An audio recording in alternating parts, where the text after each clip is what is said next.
Hey loves, it's Britt, and in this video I wanted to just talk about some of the current transits right now, and I've just been dying to get on a video here. I was sick for a couple weeks. I don't know if you guys noticed, I haven't uploaded a video, and when I'm not uploading videos, when I'm not talking to you guys, I'm sad. I don't like it at all. So I'm really happy to be back, and I thought, yeah, I would just kind of ramble on some of the current transits, which I think are actually quite fortunate. So I'm excited to talk about this. But yeah, I had a really bad cough, so I didn't want to be coughing on a video and having that be disturbing. It was so annoying. Oh my gosh. And just briefly, so a lot of you asked me, why I use the Placidus houses versus like equal or whole sign, or there's even, all these other house systems. And I'm not super attached to it personally. Like, I'll use whatever you guys want me to use. Like, if you're doing a session with me, or we're doing a reading, like, I don't need to use Placidus. I honestly don't care at all. I'll use equal, I'll use whole, I'll use any of them. Just go ahead and tell me your preference. But for me personally, I do resonate with the Placidus houses because I have my natal Moon and Mars in my sixth house in the Placidus houses only. So if it was equal house or whole sign house, they would actually be in my fifth house. And I really resonate with the descriptions of Moon Mars being in my sixth house because of I used to, not so much now, but I mean, still sometimes now, I do get really sick. And I used to really, yeah, I was sick a lot as a child. And I really resonate with the moon and Mars being in my sixth house because almost every time I get like especially emotional or upset or angry, I always get physically ill as well. So it kind of correlates, but I mean, even with equal or whole sign, I would have Chiron in my sixth house no matter what. So I mean, maybe that still fits, but I definitely resonate with like Moon Mars in my sixth house. And so it's more of like a personal preference. And, some people say it doesn't work for transits. To me, it definitely does work for transits. So it's kind of a preference thing. But anyways, just random side note, because you guys have asked me, why use those houses? Like, you like these other houses, whatever. I think it's all good. It's chill. Let's just use whatever we like and whatever works for us. But that's one of the reasons. And just with me being recently sick for a while, it definitely was brought up again why I choose the Placidus houses. So anyways, with that being said, now I'll talk about the transits. I'll maybe put a little timestamp in there so that you guys can skip that part if you're not interested in me rambling about the house systems and my own personal problems. So anyways, yeah, I might still cough. It's been hard to kick this cough. So anyways, we're here today. So the date is November 24th, 2025. And oh my goodness, you guys, we have some amazing alignments in the sky right now.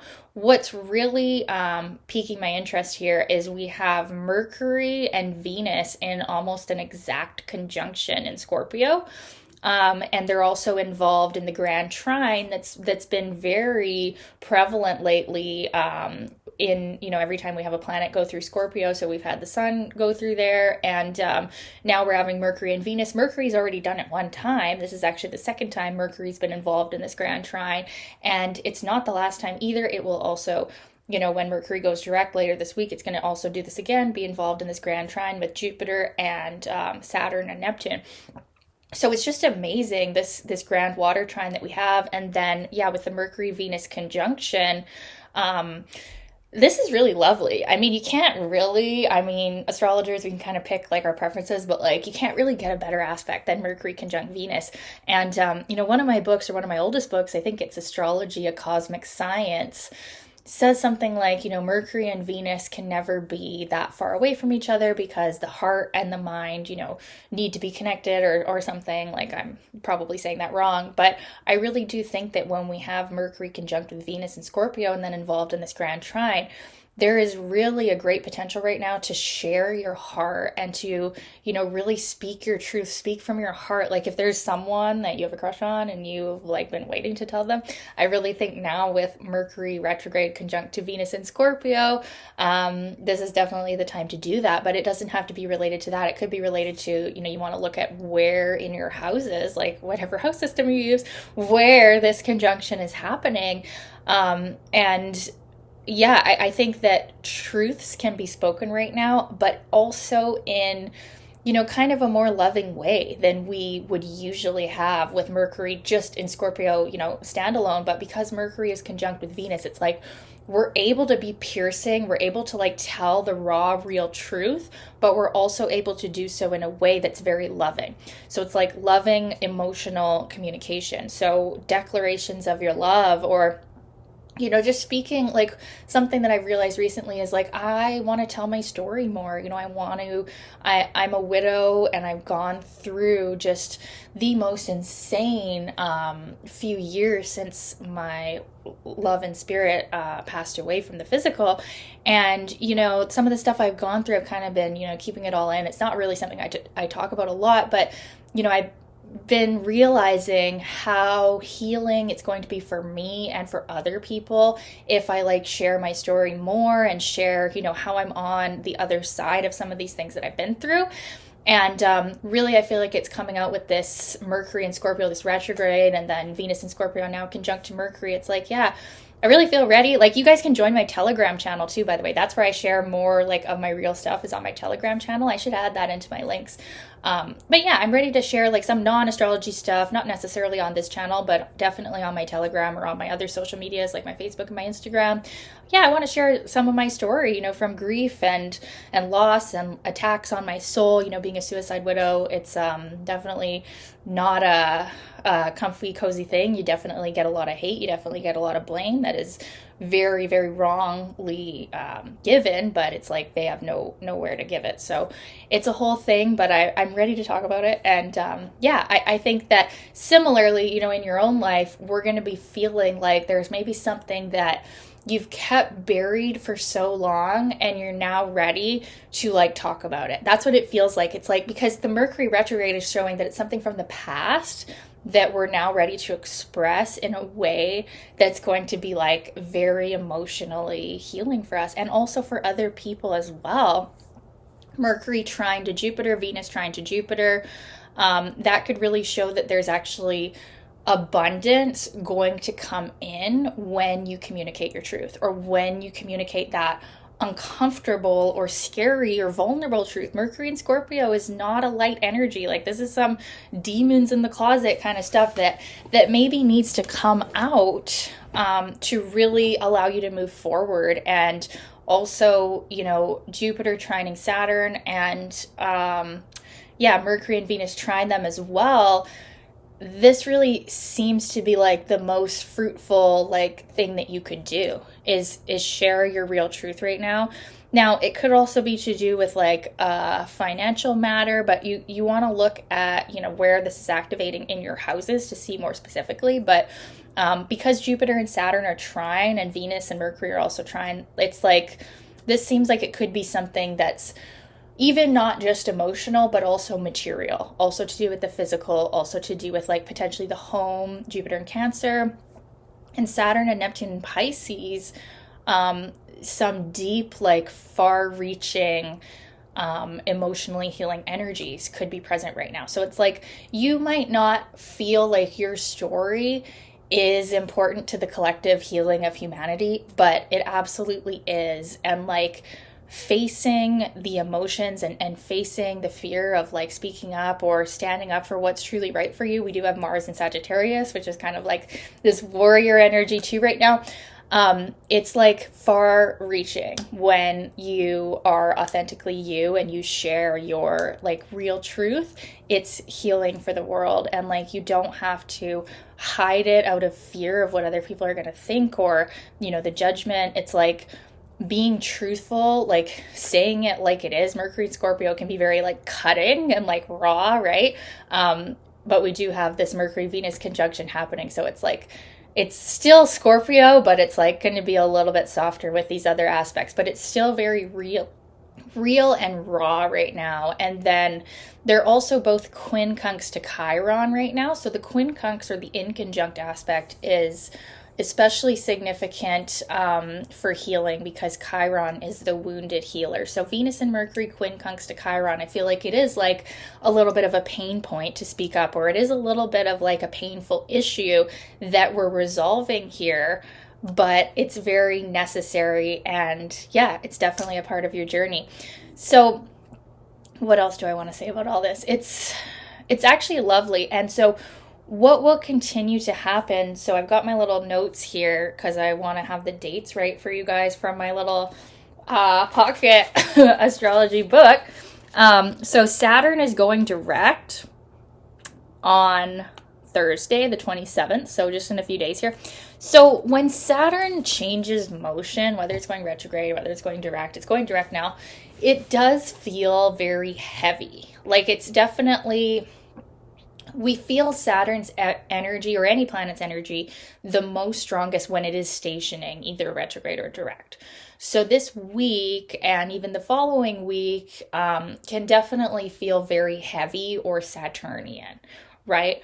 But it is moving forward now and receiving these absolutely lovely aspects that I do think that it's more positive because of the aspects, but it's still heavy. And that's the thing you have to realize about a grand trine in water, is that it might be experienced as negative for a lot of people because it's like an inability to not face our feelings. When we have an emphasis on water, especially a grand trine in water, it's like you have to feel your emotions. And if you're someone, which is many people in the world, who, you know, is trying to escape emotions, and Saturn and Pisces will not let you do that, by the way. Saturn and Pisces is like, hell no, you are going to face that.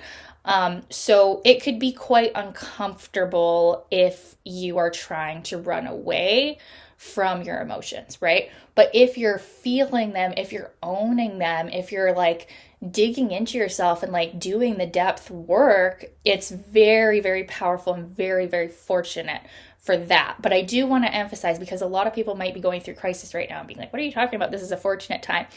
Well, it's fortunate if you're going to listen to your emotions. It's going to be very, very unfortunate if you're not. And actually, you know, as a Saturn and Pisces native myself, that is an absolute fact, regardless of a grand trine being involved. Saturn and Pisces is all about facing emotions. So with Saturn stationing on Thursday, this is kind of a theme. It's like now or never. You got to face this stuff. Saturn is leaving Pisces after, like, it's not going to go retrograde again. Saturn's entering Aries sometimes next year. I don't have the exact date on that, but they are doing the grand conjunction, Saturn and Neptune in Aries in February. So, okay, sometime, like probably early February is when this is happening. You guys might have those dates. I don't have the exact date right here. But yeah, so this is kind of the finale for Saturn and Pisces until our next Saturn return, which will be, you know, 29 or 28 years later. So it's a big deal. And, you know, Pisces is the final sign. So this is the last sign. So like there is a theme of like dealing with karma, right? Karma of past actions or other people's karma or emotional stuff that you've been repressing like since childhood. Like, yeah. Times could be heavy right now because it's such a water emphasis. So, you know, be aware of that. Even though these aspects are trine and these are like really, really good, fortunate things, the emotional element, the water element is not easy in our society because, you know, we're not really taught how to like deal with like deep feeling things and grief and, you know, the suffering of the planet. It's just not like something that's like regularly taught to people. So it can be difficult if you're not facing the emotions, or if you've repressed them for too long, they're going to come out in like this avalanche right now. But luckily we do have Sagittarius energy present, which is always like a breath of fresh air. I don't know about you guys, but I feel like it's one of the best shifts that you can feel when we go from the 29th degree of Scorpio to the 0 degree of Sag. It's just so palpable. It's so like dark to light. It feels truly invigorating, enlivening, and renewing. And so now we have the Sun in Sagittarius. We have Mars in Sagittarius also. So it is nice being in a Jupiter ruled sign because, you know, now we're leaning on this exalted Jupiter, making these wonderful aspects.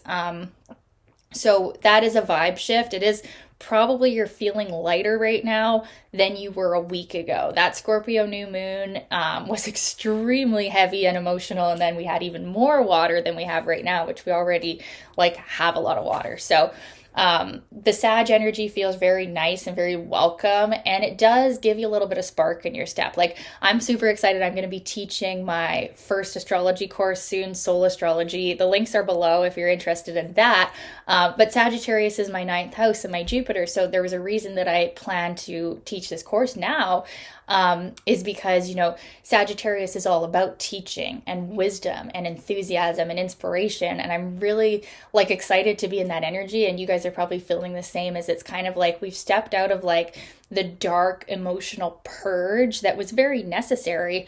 But now we're back to like living in the light, and we're going to like teach about what we just went through. And we're going to like share our story in a way that's uplifting and inspiring, but still very raw and real, with Mercury still in Scorpio and this whole thing happening with it. So, yeah, I love that we have that right now. I did want to mention a couple more of these coming up transits here. So yeah, Mercury is going direct on Saturday, the 29th. So that's going to make it, this is a Mercury ruled time right now. So we've got Mercury and Saturn both stationing this week. So, we're in our minds, we're dealing with Mercury issues. There's a lot of communication. And I think the communication is going to be especially telling and deep right now. Then we are going to have Mercury going into Sagittarius again on the 11th. Okay, so we still got a bit of time with Mercury and Scorpio, so it's still technically like in its like shadow or whatever. So we're still kind of dealing with issues from the past, things coming up from the past. I don't know about you guys, but like this retrograde, I've been thinking a lot about like stuff that happened so long ago, like inner child stuff, like childhood memories, and like remembering what I was like at like 12 years old, and remembering when I first picked up that astrology book when I was 15 years old. And like, I'm just like really reflecting a lot, and it's honestly been so healing. And like now with the Mercury-Venus conjunction, it's like, I'm just ready to like write and teach and speak about all these things. And it's like, it feels really light and good. And yeah, I love it. So yeah,